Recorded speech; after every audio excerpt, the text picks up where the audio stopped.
petorčkom. Bo pa problem, to pa lahko povemo naprej, oziroma bo zaplet, če se slučajno del petorčka odloči paktirati z desnico v podporo Igorju Mastenu, ki je pa absolutno nesprejemljiv kandidat in kontinuiteta Boštjana Jazbeca, ki je Banki Slovenije praktično izničil legitimnost kot inštituciji in je odgovoren za celo vrsto problemov na čelu z problematično sanacijo slovenskih bank leta 2014. Tem še ne bi govoril, bomo razkrili, ko bo čas. Mogoče glede vlade samo to, a je že jasno, da Levica zdaj dobi državnega sekretarja pri koaliciji ali tu še niste čisto razčistili? Ne, državnega sekretarja ne bomo imeli.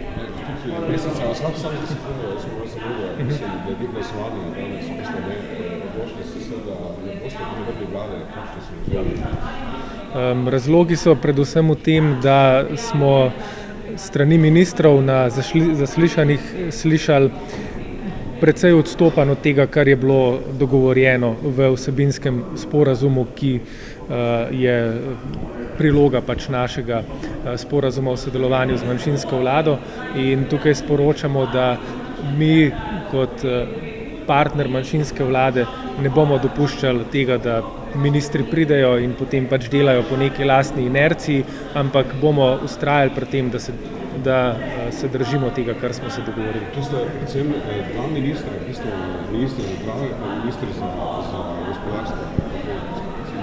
Nekateri ministri ste to zaznali, odstopanje. Tudi minister za notranje zadeve, pa še kakšen bi se našel. Okay, hvala.